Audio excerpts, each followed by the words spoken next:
Welcome back to The Truth About Local Government. And today we're delighted to have Paul Richards with us, the Chief Executive of the Stockport Mayoral Development Corporation, with us to talk about the place-shaping journey that Stockport has gone on. And off the back of what has been another award-winning night for the mayoral development team. I mean, it's a little bit like Manchester City at the moment, it feels like, in Stockport. They've won every award going under the sun. But firstly, Paul, thank you so much for coming on the podcast. How are you today? I'm good, thanks, Matt. Slightly jaded, as you say, we were at the LGC Awards last night, and yeah, I would say, but really important recognition for the work of the team in Stockport. I think it is so important just to take a second there to kind of actually sometimes, to take a second and really reflect on when you have succeeded, celebrating that as a team, because it's so easy, isn't it, just to move on to the next priority, the next piece of work that needs to be done. But yeah, well done to you and the team. And I guess that really, as a starting point, if you can talk us through what was the starting point for your place shaping journey? Where did you find yourselves when you joined the organisation? Yes, look, I mean, the work had been underway for a little while before I joined. We've probably been at this for 10 years now, I guess. And over that 10 years, I joined about 7.5 years ago. So, stuff was already underway. We built an office block at Stockport Exchange. We built a hotel. We were on site with a couple of other schemes that had just started. So the work of regeneration and placemaking in Stockport predates my involvement, and massive credit to Eamon Boyle and Caroline Simpson, who is unfortunately shortly due to leave us for bigger and better things at the Combined Authority. But a whole host of people that got us to that point, and I think what we've seen over the last 7 years or so is being able to turbocharge that journey.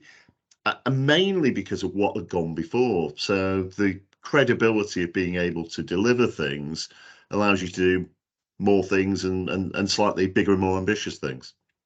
And I suppose is that when you're talking about having that credibility and that track record of success, who is that most important for, and who is it most important that councils impress? So I think there's a whole range of audience for that message of both credibility and momentum, and they kind of go hand in hand. I think it perhaps not so much credibility with local members, but certainly confidence from members that if they back this horse, then there are going to be positive outcomes that come from it. And again, the more successes you're able to deliver, the easier it is to have that conversation the second time and the third time. I think confidence and credibility from other bits of the public sector. So, it'd be an interesting question. Could the Mayoral Development Corporation have formed in Stockport if we'd not already had a regeneration programme that had probably been underway for 5 years at that point?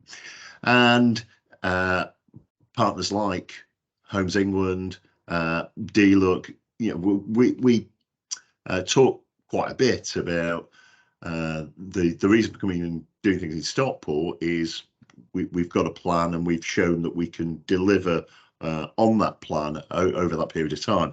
And I suppose finally, in terms of credibility, because this is important, it's really important to how we work in Stockport, is that credibility to partners, whether that's investors from a financial perspective or whether it's development partners, because the likes of Muse and Capital and Centric and City Heart will have endless opportunities to work in the Northwest, and there's only so many they can pick.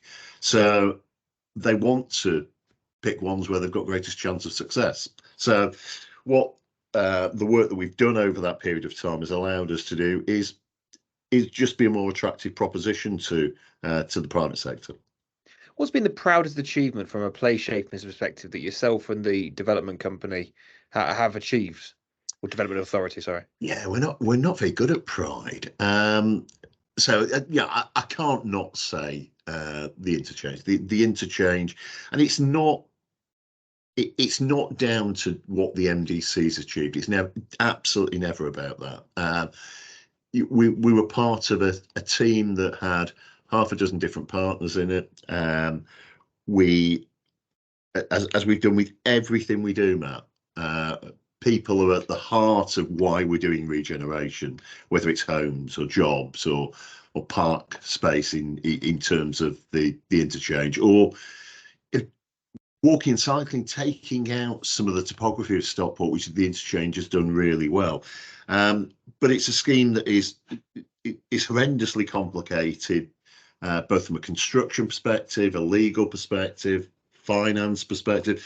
So being able to deliver that as part of a wider team, and there's something about sharing in that success with others that's what's really rewarding, because if you started with a blank piece of paper and looked at it, we'd have probably said that looks really difficult to do, and you've got to get so many things aligned, so many people to come on the journey with you. But we're really fortunate that the CA and TFGM and our private sector partners, City Heart and Rise, that they all lined up, and we kind of all kept the end goal in sight and found ways through it. And so, in terms of proudest moment, I think all of the team would say, just because of that shared success in delivering something that, was perhaps not unique. There aren't very many of them, and we certainly can't find too many that look like it, with that level of complexity and addressing so many different challenges in one scheme. So yeah, that's me being proud about something. Well, I guess, when you get to this point of, and again, maybe the word nostalgia may be right, but when you look back at kind of the journey that yourself and the authority have been on, and the legacy work that has kind of led to you being able to achieve that, I guess there must be points where you begin to kind of think, wow, if you've acquired all this experience. And I guess for those that are listening who are leading themselves or trying to start the process, whether that be political or officer-led regeneration, what would you do differently if you were going to start from scratch again? Oh, that's a good question. I think on interchange, it's evolved quite organically as a scheme, and therefore I'm not sure if we'd have presented a bill for £140 million at the outset, I'm not sure interchange would have got off the ground. It was that evolution of the scheme that probably enabled it to happen. In terms of the wider regen work, what would we have done differently? I think we're very selective in what we choose to intervene in, and again, resource is finite. The Stockport has absolutely taken a view that why should we do anything that the private sector would do on its own? That shouldn't be, in my view, the space of the public sector. The space of the public sector should be working in that margin that sits just below viability, or even confidence. Our job is to deliver things that perhaps only the public sector can deliver, because it doesn't need to take an immediate return out of things. And we have a duty as custodian of place to make the place the best we can for our residents. I think, I'm not sure it's what we have done differently. I think we might have sequenced things slightly differently. But again, who knows if we could have got the MDC away with the ambition of 4,000 homes, had we not done 4 or 5 other schemes in the town centre that were enablers for that. So I always talk about the MDC being one half of the jigsaw, and we'd already done the first half by the time we got to 2019, because we were underway with the third phase of Stockport Exchange at that point. We built our leisure scheme at Red Rock. We were doing all the work in the underbanks and marketplace. So yeah, we might have done Resi a little bit quicker. And what we saw with residential is a scheme that we were only the local planning authority on. We've got no other involvement other than working with the developer to get the best possible design. But the conversion of the former Royal Mail sorting office into residential really kick-started the belief in people that residential could exist in Stockport in the same way as you've got city centre living. So yeah, sequencing it a bit different. I'd love to do I'd always love to do things quicker, but maybe I'm just impatient.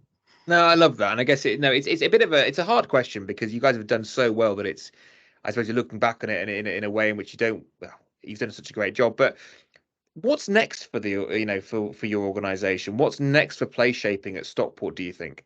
Oh, always another thing. So at the moment, we're looking at the east of our town centre and how we can export what we've done in the MDC into effectively the other half of the town centre. It's actually a bit more than the other half of the town centre because it's probably twice the size of the MDC. To see whether or not we can deliver even more homes and more opportunities in there. We published the latest iteration of our borough plan earlier in the year, which is called One Future, which talks about good jobs and good homes. It talks about best education that we can offer to our residents. So one of the things we'll be looking for is where can we put a new secondary school? And again, being really open about that. We've been working for some time with the Foundation Trust about moving the hospital back into the town centre with the virtuous circle that creates, both in terms of amenity for residents, but also the economic effect that having a large employer based in your town centre does. So all these moving parts, there's some fairly big schemes in there, and that's before we even start talking about infrastructure and getting Metrolink to Stockport, improving the station. It'll keep me going for a little while, Matt. I won't be bored anytime soon. Yeah, and this is the brilliant thing about, I think, play shaping, that it's constantly evolving. As our communities evolve, as our needs evolve, the place needs to move with that. And I've been thinking a lot about town centres because for a long time now, town centre regeneration has been an incredibly important part of all play shaping ambitions across the whole of the UK, as our societal behaviour patterns have changed and therefore the demands of that space have changed. What advice? I mean, you are particularly good, Paul, when it comes to unlocking town centres and having that kind of, what I classify as kind of it's the kind of the flair of development. It's seeing the potential of what could be and then putting it into practical steps. Do you think that the town centre development is changing in the last few years? Do you see it evolving even further than where it is now? So I think the struggle that all town centres have, and we're on this list as well. We've done some things that have helped us with this problem, but all town centres. I talk from a position of a little bit of a previous in this space. I spent 30 years working in retail property, so I've got some views on retail. But all town centres are oversupplied with retail by 2 or 3 times the amount of retail demand that exists out there. So one of the challenges is, well, how do you repurpose that? Because it takes up such a prominent place in almost all town centres up and down the UK. So again, we've been fortunate that we've converted a former M&S into workspace, and now offices in there that are letting up quite nicely. We are moving our learning and cultural offer into our town centre off the back of Future High Streets Fund. Again, that scheme's on site and will complete later in the year. We've created some co-working space on some first floor retail space that, frankly, in a million years, we're never going to be able to let for retail anytime soon. So I think that's one of the big challenges, and we've not cracked it either. We're starting to address some of it, but if someone's got the right answer, and there are lots of answers out there and lots of people doing good things to repurpose their retail, but that's one of the biggest challenges that we have in our town centres.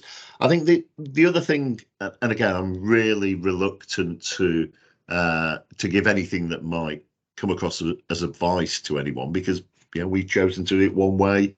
There's thousands of ways to address that problem, but I think what's been key for us, it goes back to what I said before about confidence and momentum, is starting something. Starting something. The first thing you do will be the hardest thing to do. The learning curve is really steep, but it just demonstrates that something can be done. And once you've done the first thing, the second thing will be a little bit easier. unless you try and build £140 million interchange, which maybe that's not quite as easy. But honestly, and again, that's the advice that we're really humbled, I suppose, to be asked by lots of other places. Well, how do you do what you do? And I can't answer that question because every place is unique.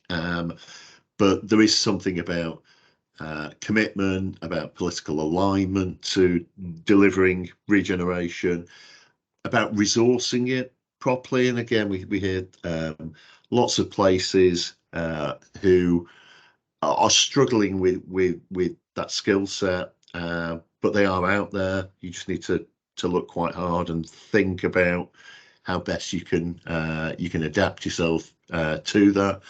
But yeah, get started, do something. It feels great. I mean, yes, it might not feel great in the moment, but trust me, when you get to the end, it feels great. And it's better to be doing than planning. It really is. So yeah, I think that's the one big takeaway that we'd offer to anybody. And it is hard, and there are always other choices, but if you want to change the future of your town, and again, we say this quite a bit, you can't expect others to do what you won't do.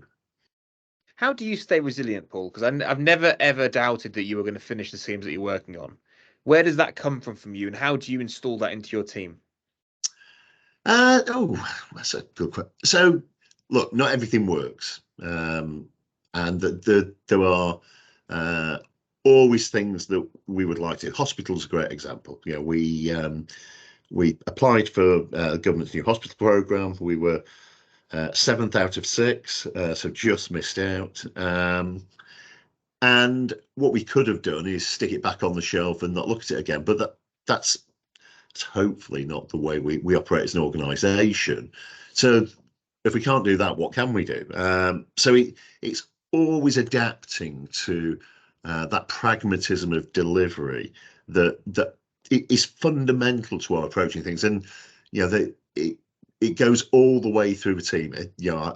I absolutely have complete confidence and belief in the team here, and they get it. They get that. Well, we're ambitious. Our number one ambition in our council plan is investment, regeneration, creating jobs. That is our number one ambition, and we recruited people with that in mind.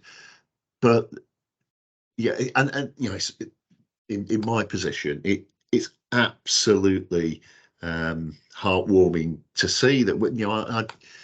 I see members of the team talking to other bits of the organisation with the same passion that I've got for what we do, and people live it and breathe it. They love seeing the fruits of our labour. That's how we get it done. The people like being involved in something that is a success. I mean, for me, passion is one of those beautiful things that it's the fuel that feeds an engine. It's the lubricant that keeps it running nice and smoothly. But equally, I think it is that it creates that level of resilience that okay, something's happened, but let's learn from it, because we're not perfect and we're human beings, and we're trying to deal with complex entities which are human beings and places and all the different competing interests. I do think that one of the bits that I really like to see in a local authority is where regeneration is not used as a political football, and actually there is a cross-party commitment to place shaping and with a clear plan, because you can't have a 20-year regeneration development program of works that will genuinely change the future of everyone in that society if every 4 years there is a complete, to rip up the rule book and start again. Now that doesn't mean you can't make changes, but I guess it's kind of saying, well, actually, as an organisation, we know we're going, and we might evolve as the interchange and has evolved as well. But no, it's absolutely wonderful. And I guess my final question for yourself, Paul, is out of all the things that you've been doing, across the entire piece of development, what do you enjoy the most? What's the funnest bit of your job? What's the funnest bit of my job? I'm sure the team would say doing the town centre tour of all our development stuff with the array of people that we get to come and visit us. That's not entirely true. Yeah, there is a little bit about showing off what we've done because I said we weren't proud. Obviously, we are proud, and it is it is an amazing space that we work in. I think what I actually enjoy most, I guess I'm a bit hackneyed this, but what I enjoy most is success by the team and by individual members of a team, because I've seen this team develop. Again, we're really fortunate. Of the regen team, whether it's MDC or whether it's the council regen team, I've been fortunate enough to be able to recruit most of them over the last 7 years. So we've evolved together. Some really strong bonds and strong relationships there. And I was at the LGC Awards last night with someone who started as a project manager apprentice for us. She's now finishing her degree. I think started as a level 3 apprentice. And just seeing her evolve and her gain confidence in what we do. It's the same with the whole team. Just going back to the previous point, I guess, about resilience. Stuff goes wrong. Stuff goes wrong all the time, every day of the week. I make mistakes every day. I make more mistakes than anyone else, I'm sure. But the team know that, look, we'll find a way through it. And I think that there's definitely something in the kind of values of the team and of the council as an organisation that has that kind of team principle, that respect, that we're all in it together. We will find a way through. It's not to say I'm not going to get grumpy when things go wrong, because I get grumpy when things go wrong. But we find a way through it together. So, and the team evolving to be able to do that on their own. That's the thing I love most. That's the best bit of my job, when I don't have to do it. And it sounds like I'm completely work-shy, doesn't it? But when others are delivering it, it doesn't have to be me. Then we've done a good job. Paul, we've run out of time today, but thank you so much for talking to us about the journey of place shaping at Stockport. It's wonderful. Thank you. Cheers, Matt. Remember, guys at home, it's all about people. That's what makes great places. Learn from it, work together, and you can achieve what Stockport have achieved. Well done to Paul and the entire team at Stockport for some amazing place initiatives, and I'm excited to see what the future holds for the team. Goodbye for now.